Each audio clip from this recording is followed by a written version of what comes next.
joining us on NPR on this beautiful Monday afternoon. We hope you are enjoying your day. Oh, baby. Oh, baby. Don't you sing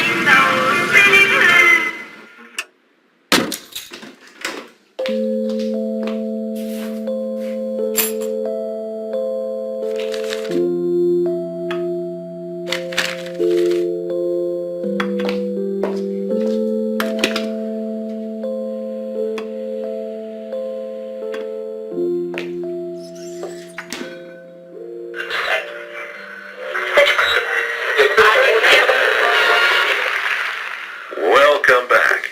This is your host, John Riley. Today, we are talking science. A few years ago, the New York Times featured an article on the scientist Hans Ullman, who talked of a mysterious warming of the climate that is slowly manifesting itself in the Arctic that is engendering a serious international problem. The scientist suggested a direct relationship between CO2 concentrations in the atmosphere and the temperature rise on the planet. Professor Ullman says that if ice regions melt at the same rate as present, oceanic surfaces would rise to catastrophic proportions. Only the surface waters of the oceans can absorb CO2 directly from the atmosphere. Seas circulate so slowly that they have had little effect in reducing the amount of CO2. In the more recent developments, Time magazine that came off the press today published an article titled Invisible Blanket that gives scientific predictions of the future climate.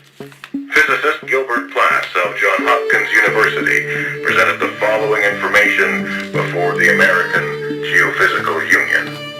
Quote, in the hungry fires of industry, modern man burns nearly 2 billion tons of coal and oil each year, along with the smoke and soot of industry.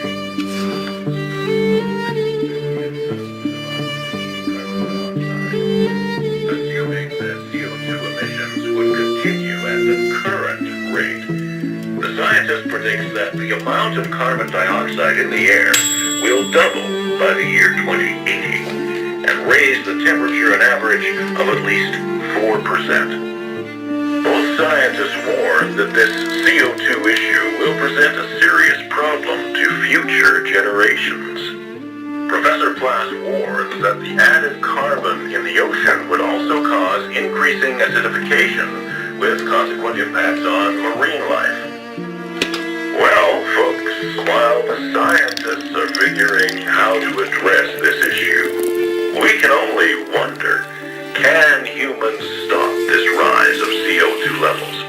Or can carbon dioxide be removed from the atmosphere? Is it possible to freeze the Arctic ice back? We just have to wait and see.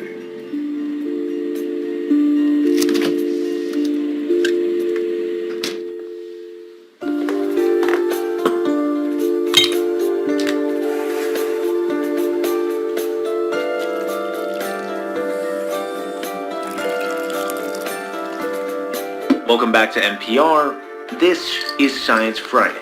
In today's program, while the long-lasting climate change debate continues under the current administration that hasn't acknowledged climate change as a reality, the Washington Post published an article about a new study from the National Academy of Sciences, warning that frozen northern soils, often called the Arctic permafrost that stretch across Siberia, Alaska, and northern Canada, are unleashing an increasing amount of greenhouse gases into the air as they begin to thaw. Frozen permafrost contains enough carbon to double the current concentration of CO2 in the Earth's atmosphere. In just 2 years, Alaska seeped as much carbon dioxide into the air as all U.S. businesses release in a single year. Researchers in Siberia found mysterious bubbles that contained up to 1,000 times more methane than the surrounding air. Huge craters formed by thawing permafrost have been appearing in Siberia's Yamal Peninsula. Climate science has been around since the 1950s. But nothing like this had been documented before. The fears about permafrost carbon seeping into the atmosphere are based on simple chemistry. As temperature rises in the Arctic, the organic matter is trapped in frozen soil for thousands of years. Soil microbes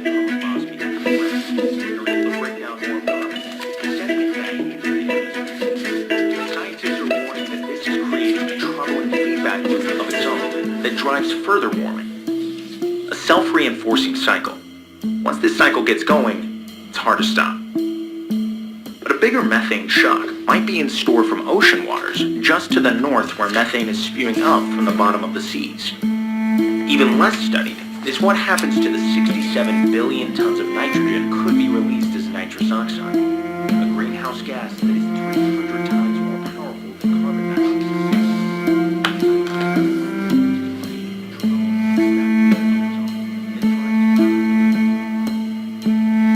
Permafrost soil releases carbon dioxide gas in the atmosphere much faster than previously thought.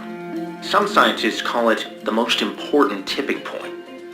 Discussions of climate change often center on the release of greenhouse gases into the atmosphere, mostly from human activities, burning fossil fuels, livestock farming, landfills, and deforestation. But how we deal with greenhouse gases that are slowly and steadily unlocking themselves from thawing permafrost is yet to be seen.